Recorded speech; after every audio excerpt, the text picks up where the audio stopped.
समंदर की गहराइयों में एक ऐसा रहस्यमयी जहाज छिपा है जो पिछले 1000 सालों से वहीं अटका हुआ है। कहते हैं इस जहाज पर कभी सैकड़ों लोग सवार थे, लेकिन एक अजीब हादसे के बाद सब गायब हो गए। आज भी जब कोई उस इलाके के पास जाता है तो उसे अजीब आवाजें सुनाई देती हैं और धुंध के बीच उस भूतिया जहाज की परछाई दिखाई देती है।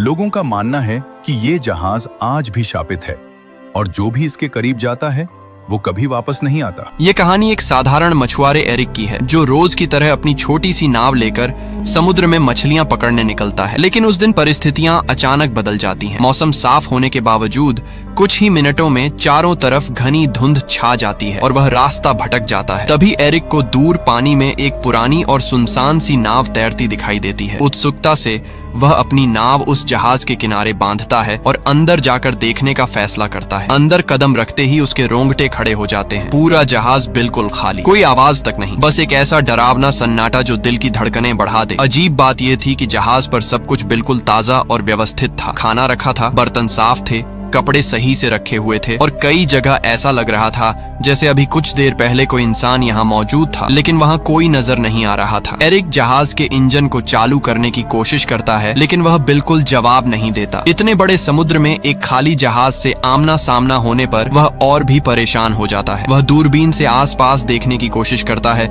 शायद कोई दूसरी नाव या मदद का संकेत मिल जाए, लेकिन धुंध इतनी घनी होती है कि कुछ भी दिखाई नहीं देता। आखिरकार वह कंट्रोल रूम में जाता है और रेडियो से मदद मांगने की कोशिश करता है। वह संदेश देता है कि यह जहाज समुद्र में फंसा है और किसी को उसकी आवाज सुनाई दे तो तुरंत जवाब दे। रेडियो पर मैसेज भेजने के बाद एरिक अपने जहाज की ओर लौटने के लिए डेक पर आता है, लेकिन जैसे ही नीचे देखता है उसका चेहरा सफेद पड़ जाता है। उसकी अपनी छोटी नाव वहां होती ही नहीं है, जबकि उसने उसे मजबूती से बांधा था। इतना ही नहीं, कुछ ही क्षण पहले तक फैला घना धुंध भी अचानक गायब हो चुका था और आसमान बिल्कुल साफ हो गया था। समय दोपहर का हो चुका था। उसे समझ नहीं आता कि यह सब कैसे और कब हुआ। अब उसके पास कोई दूसरा रास्ता नहीं था। वह वापस उसी रहस्यमयी जहाज में लौट जाता है और नक्शों के सहारे समझने की कोशिश करता है कि वह आखिर कहां पहुंच गया है। उसे जल्द ही एहसास होता है कि इंजन ठीक किए बिना यहां से निकलना असंभव है। वह पूरे जहाज में औजार ढूंढता है और घंटों की मेहनत के बाद इंजन को ठीक कर देता है। उसके लिए ये सबसे राहत भरा पल होता है, लेकिन समस्या अभी खत्म नहीं होती। वह फिर से रेडियो पर संपर्क करने की कोशिश करता है, लेकिन एक बार फिर कोई उत्तर नहीं मिलता। थका हुआ एरिक ऊपर की तरफ आता है और उसे अचानक पेशाब जाने की जरूरत महसूस होती है। आसपास कोई नहीं दिखता तो वह सोचता है कि जहाज के किनारे जाकर ही निपट लेता है, लेकिन जैसे ही वह किनारे पर खड़ा होता है अचानक कोई उसे जोर से धक्का दे देता है। वह सीधे समुद्र में गिर जाता है। तेज धार और हवा के दबाव में वह वापस ऊपर आने की कोशिश करता है, लेकिन बहुत मुश्किल से जहाज से लटकती रील को पकड़कर खुद को डूबने से बचा लेता है। हिम्मत करके वह धीरे धीरे खींचते हुए दोबारा जहाज पर चढ़ता है। अभी वह पूरी तरह संभला भी नहीं था कि दोबारा नीचे टॉयलेट जाने उतरता है। तभी अचानक कोई जोर से दरवाजा बंद कर देता है। शुरुआत में उसे लगा कि हवा से ऐसा हुआ होगा, लेकिन जब वह बाहर निकलने की कोशिश करता है तो ताला अंदर से बंद मिलता है। यह देखकर उसकी सांसें अटक जाती हैं। वह ताला खोलने की हर कोशिश करता है, यहाँ तक कि जेब से एक सिक्का निकालकर भी खोलने की कोशिश करता है, लेकिन कुछ काम नहीं आता। अब उसे यकीन हो जाता है कि इस जहाज पर वह अकेला नहीं है। कोई है जो दिखाई नहीं देता, लेकिन हर पल उसके आसपास घूम रहा है। किसी अनजान ताकत का उसे परेशान करने का इरादा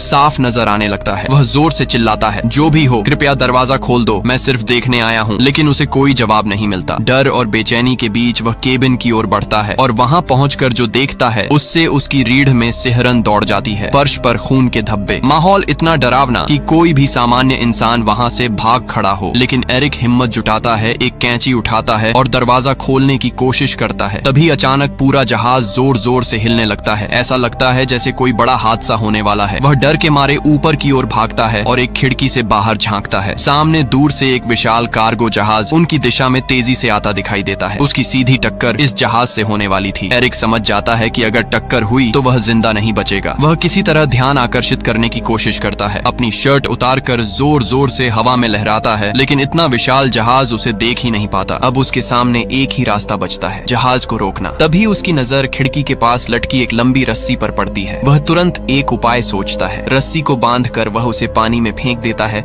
ताकि जहाज की गति रुक जाए, लेकिन उल्टा मुसीबत और बढ़ जाती है। रस्सी इंजन के ब्लेड में फंसकर अंदर की ओर खींच जाती है और उसका फंदा सीधा एरिक के गले में लिपट जाता है। जोर की खींच से उसकी सांसें रुकने लगती हैं। हालांकि आखिरी पल में वह एक औजार से रस्सी काटकर खुद को किसी तरह बचा लेता है। रस्सी से गला जकड़ जाने की घटना के बाद एरिक की गर्दन पूरी तरह लाल पड़ चुकी थी। उसका दम घुट चुका था और वह लगभग मर ही गया था, लेकिन आखिरी क्षण में उसने अपनी बची हुई ताकत जुटाकर खुद को उससे छुड़ा लिया। इंजन में रस्सी फंस जाने से नाव की रफ्तार अचानक धीमी हो गई, पर यह राहत बस कुछ ही पलों की थी, क्योंकि सामने से आते विशाल कार्गो जहाज ने बिल्कुल भी रुकने के संकेत नहीं दिखाए। कुछ ही सेकंड में उस भारी जहाज ने उसकी नाव को जोरदार टक्कर मारी। ये टक्कर इतनी भयानक थी कि पूरा छोटा जहाज हिल उठा और एरिक फर्श पर जा गिरा। उसके सिर में गहरी चोट लगी और तुरंत बेहोशी छा गई। जब कुछ देर बाद उसे होश आया तो उसने खुद को फिर उसी बाथरूम में पाया जहां अब पानी लगभग उसकी गर्दन तक भर चुका था। लेकिन जो बात उसे सबसे ज्यादा भयभीत करती थी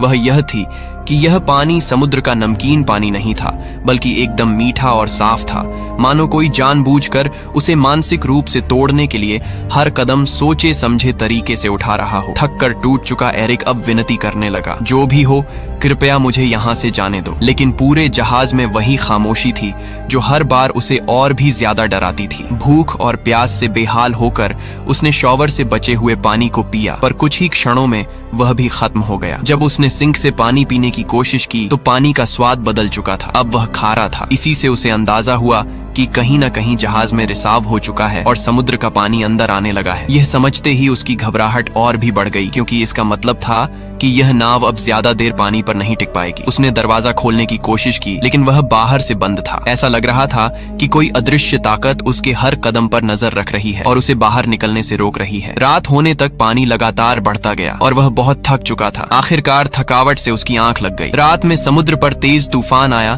जिसने जहाज को भीतर तक हिला दिया और एरिक को कई नई चोटें लगीं। सुबह जब उसकी आंख खुली तो पानी उसके चेहरे तक आ चुका था। मात्र कुछ ही इंच और वह डूब जाता। तभी अचानक उसे किसी ताले के खुलने जैसी एक धीमी सी क्लिक सुनाई दी। उसने जैसे तैसे हैंडल घुमाया और उस पल पानी का दबाव इतना भयानक था कि दरवाजा पूरी तरह टूटकर नीचे गिर पड़ा। इसी तेज बहाव ने उसे बाहर निकलने का मौका दिया और वह किसी तरह जहाज की छत तक पहुंच गया ताकि ताजी हवा में सांस ले सके। अब उसे पूरा यकीन हो चुका था कि यह जहाज सामान्य नहीं था। कोई अदृश्य दुष्ट शक्ति इस जहाज को नियंत्रित कर रही थी और किसी कारणवश वह उसे छोड़ना ही नहीं चाहती थी। शारीरिक और मानसिक दोनों रूप से वह टूट चुका था। नीचे की ओर पानी लगातार बढ़ रहा था और जहाज कभी भी डूब सकता था। इसी भय के बीच उसे एक तरीका सूझा। उसने जहाज में पड़े एयर बैग्स और टूटा हुआ बाथरूम का दरवाजा उठाया और उनसे एक छोटा सा राफ्ट तैयार किया। फिर उसने उसे अच्छी तरह बांधकर मजबूत बनाया और जहाज से खाना पानी और औजार इकट्ठा करके राफ्ट पर रख दिए। बिना पीछे देखे वह उस जहाज को छोड़कर राफ्ट पर बैठकर समुद्र में आगे बढ़ने लगा। लेकिन कई घंटे बीत जाने के बाद भी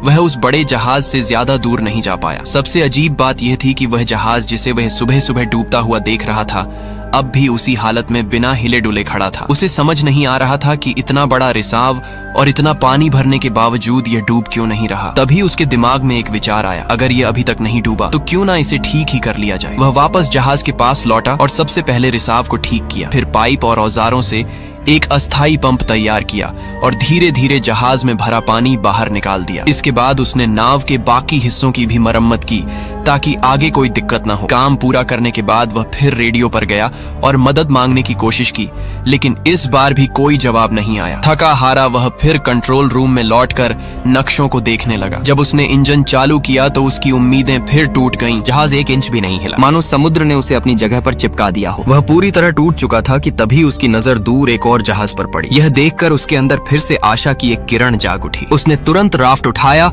और पूरी ताकत से उस जहाज की तरफ बढ़ने लगा, लेकिन अचानक वह जहाज खतरनाक तरीके से उसकी ओर बढ़ने लगा, मानो कोई अदृश्य हाथ उसे एरिक की ओर धकेल रहा हो। एरिक ने रफ्तार बढ़ाई पर बड़ा जहाज और तेज हो गया। टकराने से ठीक पहले एरिक ने आखिरी कोशिश करते हुए राफ्ट से छलांग लगाई और समुद्र में तैरते हुए दूर जाती एक और नाव की ओर तैरने लगा। लेकिन जब तक वह वहां पहुंचा वह नाव पूरी तरह गायब हो चुकी थी। उसे अब पूरा यकीन हो गया था कि इस रहस्यमयी जहाज पर कोई बुरी शक्ति है जो उसे किसी भी हाल में यहाँ से जाने नहीं दे रही। उसने कसम खा ली कि चाहे जान चली जाए वह वापस उस जहाज पर नहीं लौटेगा। लेकिन समुद्र समुद्र का पानी धीरे धीरे और ठंडा होता जा रहा था। उसका शरीर सुन्न होने लगा था। नीचे डॉल्फिन्स तैर रही थीं, लेकिन वह स्थिति इतनी खराब थी कि ज्यादा देर तक पानी में रहना असंभव था। ठंड से कांपते हुए, पूरी तरह असहाय महसूस करते हुए आखिरकार उसने मजबूरी में उसी जहाज की ओर तैर कर लौटने का फैसला किया जिससे वह बचकर निकलने की कोशिश कर रहा था। वह इतना कमजोर और बीमार हो चुका था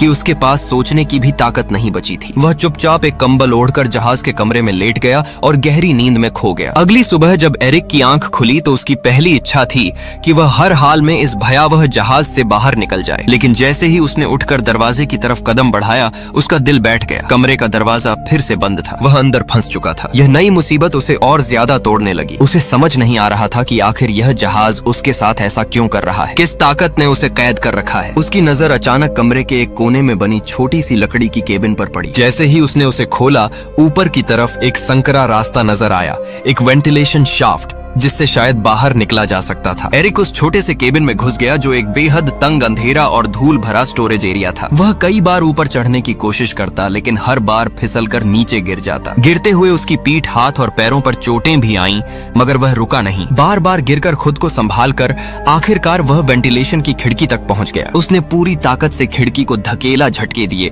पर वह जरा भी नहीं हिली। ऐसा लग रहा था जैसे किसी ने जानबूझकर उसे बाहर से कसकर बंद कर दिया हो। इसी बीच उसे एहसास हुआ कि इस बंद जगह में हवा भी कम होती जा रही है। सांस लेना मुश्किल होता जा रहा था। वापस नीचे जाने का रास्ता भी दरवाजे के बंद होने की वजह से खत्म हो चुका था। अब उसे लगने लगा कि शायद यही उसकी आखिरी जगह बन जाएगी। उसी समय फिर से वही रहस्यमयी क्लिक की आवाज गूंजी, ठीक वैसी ही आवाज जिसे वह पहले भी कई बार सुन चुका था। और उसी क्लिक के साथ वेंट की खिड़की अचानक खुद ब खुद खुल गई। एरिक ने एक पल भी बर्बाद नहीं किया और तेजी से बाहर निकल गया। बाहर की ठंडी ताजी हवा उसके फेफड़ों में भरते ही वह थोड़ी देर के लिए शांत हो गया। जब उसने ऊपर से नीचे झांक कर देखा तो उसे समझ आया कि यह जहाज खुद ब खुद एक छोटे सुनसान से द्वीप की ओर बढ़ रहा है। उसके मन में हल्की सी उम्मीद जागी, शायद यह उसका मौका था इस अभिशप्त जहाज से छूटने का। जैसे ही जहाज किनारे लगा, एरिक तुरंत नीचे उतरा। जमीन पर कदम रखते ही उसे लगा कि इस पूरे रहस्य के पीछे जरूर इसी द्वीप पर कोई छिपा हुआ है। गुस्से में उसने रास्ते से एक लकड़ी का डंडा उठाया और चारों ओर तलाश शुरू की। लेकिन कुछ ही देर में उसे एहसास हुआ कि यह द्वीप पूरी तरह बंजर है। न कोई झोपड़ी, न कोई आग के निशान,